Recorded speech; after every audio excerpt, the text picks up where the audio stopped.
कोपरगाव विधानसभा मतदारसंघात प्रशासनाच्या वतीने मतदार यादी अद्ययावत करण्यासाठी SIR प्रक्रिया आजपासून सुरू करण्यात आली आहे। या मोहिमेअंतर्गत BLO यांना नुकतेच प्रशिक्षण देण्यात आले असून ते आपल्या दारापर्यंत पोहोचणार असून त्यांच्याकडे असलेले फॉर्म अचूकपणे भरून देऊन नागरिकांनी आणि मतदारांनी त्यांना सहकार्य करावे।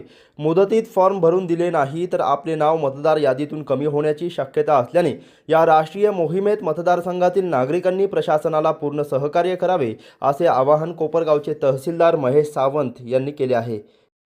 सर, कोपरगावमध्ये SIR ची प्रक्रिया आता सुरू झालेली आहे। आज पेमेंट संपन्न झालेले आहे। काय अधिकची माहिती आहे?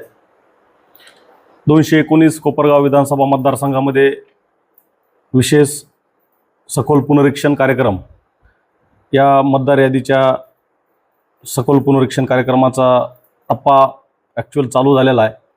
पूर्वतयारीनंतर आता आजपासून फॉर्म वाटपाला देखील चालू झालेला आहे।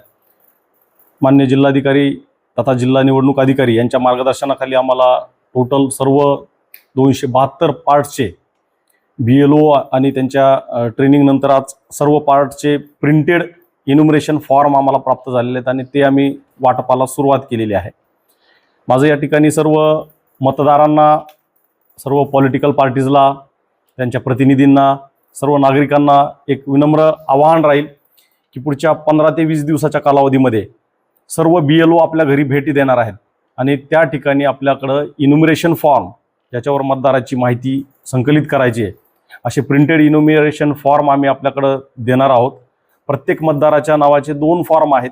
त्या 2 फॉर्मपैकी एक फॉर्म मतदारांनी पूर्ण माहिती भरल्यानंतर स्वतःकडे ठेवायचा आहे आणि दुसरा फॉर्म हा BLOकडं अलीकडच्या काळातील रंगीत पासपोर्ट आकाराचा फोटो चिकटून ते वापस द्यायचं आहे। मित्रांनो, या पुनरीक्षण कार्यक्रमामध्ये ऑलरेडी मागच्या टप्प्यामध्ये म्हणजे प्रिपरेटरी फेजमध्ये आपण मतदारांचं मॅपिंग केलेलं आहे, सेल्फ मॅपिंग आणि प्रोजेनी मॅपिंग। तर या सर्व मतदारांना देखील त्यांचे फॉर्म आल्यानंतर ते भरून द्यायचे आहेत। त्याच्यावर आलेली माहिती ही अचूक आहे किंवा नाही ते पाहायचं आहे।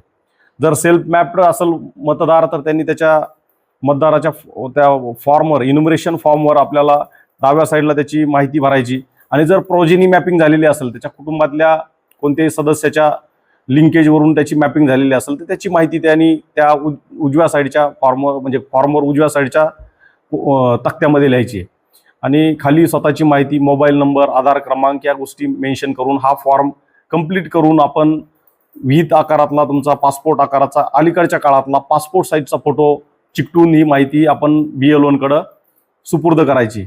BLO आपल्या घरी येतील, आपल्या मतदार यादीचं हेल्दी इलेक्ट्रोल रोल निर्माण करण्यासाठी सर्वजण मदत करतील। सर्वजणांची यामध्ये सक्रिय सहभाग राहील अशी आम्ही अपेक्षा करतो।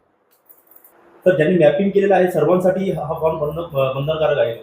होय, ज्यांनी सेल्फ मॅपिंग केलेलं आहे किंवा प्रोजेनी मॅपिंग केलेलं आहे यांनी सुद्धा हा फॉर्म भरून देणं मॅन्डेटरी आहे आणि जर फॉर्म ज्यांचे मॅपिंग झालेलं नाही, ज्यांचे फॉर्म येणार नाहीत, अशा मतदारांचे नावे मतदार यादीतून वगळले जातील आणि त्याला सर्वस्वी मतदार हे देखील तेव्हा जबाबदार धरले जातील।